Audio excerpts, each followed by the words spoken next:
The Dating Show, brought to you by olderdatingonline.com. Whenever we come in here, you always look a little bit worried. A little bit nervous. Nervous. Yes. Why is that? Rod, you just get me every time. So you've been away on holiday? I have. Madrid. Yeah. Was it nice? It was hot. Was it? Very nice. A nice, peaceful break. It was lovely. So no clubbing for Debbie? No, I don't do clubbing. Yeah. But you'd recommend Madrid, would you?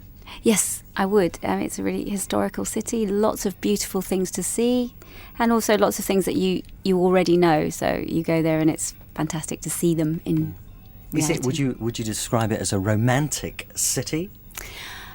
Would it be good for daters to go there? Yes. Actually, yes. Quite romantic. Lovely, narrow cobbled streets to roam hand in hand. Lovely places to eat. Yes, I would say it's romantic. And stare into each other's eyes. Yes. Okay. Now, today, we are talking about pets because it plays a big part of people's lives, doesn't it? Because either you like pets or you don't. You like dogs or you like cats. And, I personally would not want to be with somebody if they didn't take my dog on board. Oh, yes. But your dog, she's gorgeous. She's lovely.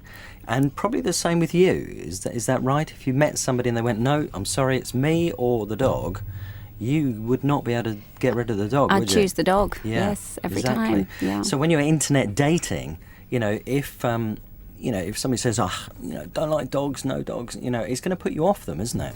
Oh, yes. I wouldn't be interested then. It's my dog and me.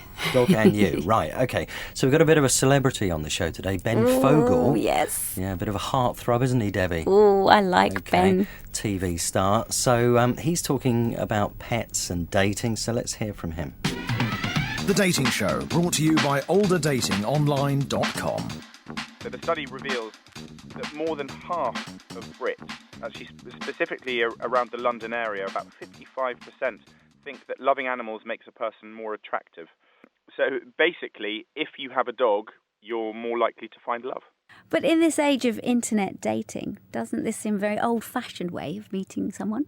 Well, I don't know if it necessarily means that you need to physically be on the street, in a park, in a garden with your dog. I think it's more the fact that even if we include online dating, for example, where you put your profile photograph, I think what this study reveals is that if you have a photograph of yourself hugging a dog, holding a dog, being licked by a dog, kissing a dog, you're more likely to be attractive to the opposite sex. And certainly I met my wife walking our dogs in the park, so ours was quite literal.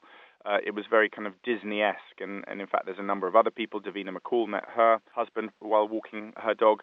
And you're right, the old-fashioned way of meeting people in a social environment, whether it be a bar or a pub or a party, I suppose is starting to wane a little bit as people go online.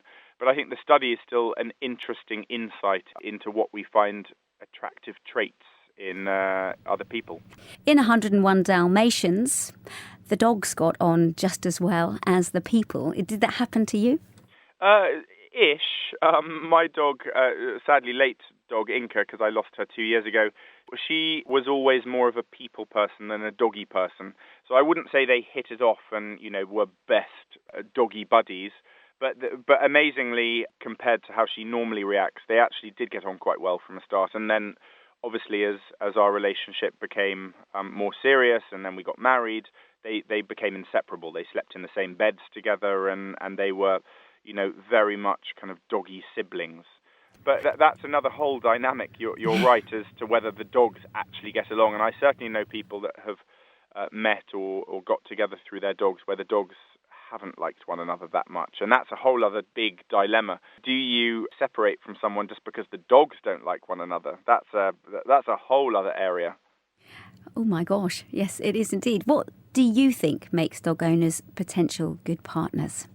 I think that if you have a dog, it shows a sign of compassion, of caring, of selflessness, that you have to think about more than just yourself. If you're not a parent and you don't have an animal, specifically a dog, you can be much more kind of carefree. You can just spontaneously go off on holiday. You can spontaneously stay out as late as you want.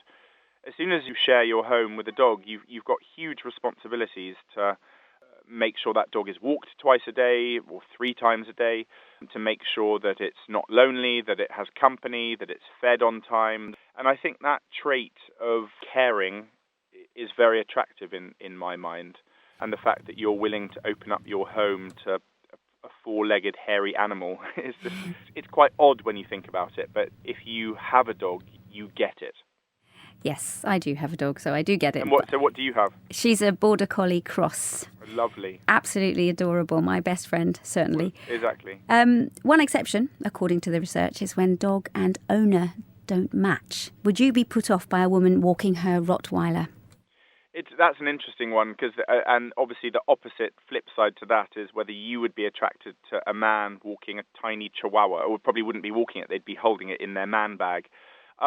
No, I don't think so. Actually, I quite like the idea of owners with incongruous dogs that you wouldn't necessarily expect them to have. The whole idea of matching a person with a dog is an interesting one, and there's no doubt about it that you do need to find the right dog that's suitable to your lifestyle more than anything else. So actually, you could argue that if there is a woman who prefers to keep what some people might think of as a slightly scary-looking large dog with them, I don't think I'd necessarily find that unattractive. But I must say I'm not particularly, and this is when lots of your listeners will be horrified, but I'm not really into the kind of whole lap dogs. I prefer a proper dog that runs and gets muddy, rather than maybe the ones that would prefer to stay indoors all day. A golden retriever might be ideal. A golden retriever's a great dog. That's actually what I grew up with.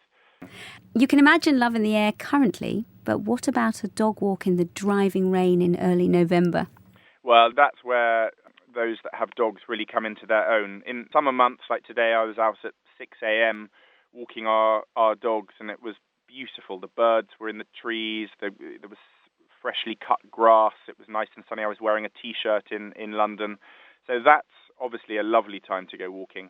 In the height of winter, when it's still dark and the ground is sodden with mud and it's freezing cold, it's not so enjoyable.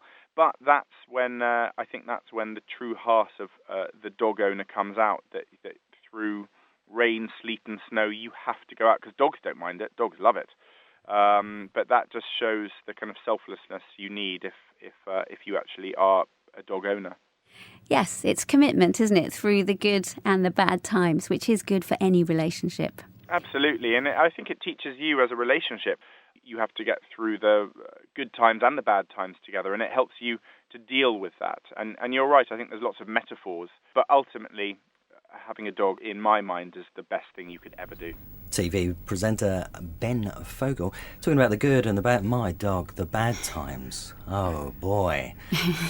She's so energetic. Yes, but isn't that a little bit like you, Rod? She's bouncy, energetic, she's always on the move, and you're cycling for Britain all over the place. But do you think most dogs look like their owners? There is that sort of thought. Well, like the Disney film, there is, I think there's a certain truth to it, because I just said that your dog is like you. She seems to me to be like you, very bouncy and energetic, and my dog is a little bit more sedate. She enjoys slow country walks through the local woods, and I think we've kind of grown together.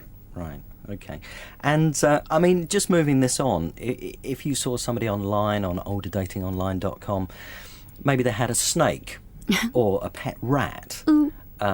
Would that put you off, even though they're the most gorgeous looking guy, perfect profile? If they've got sort of a snake or a rat or, a spider, big spider, would that put you off them?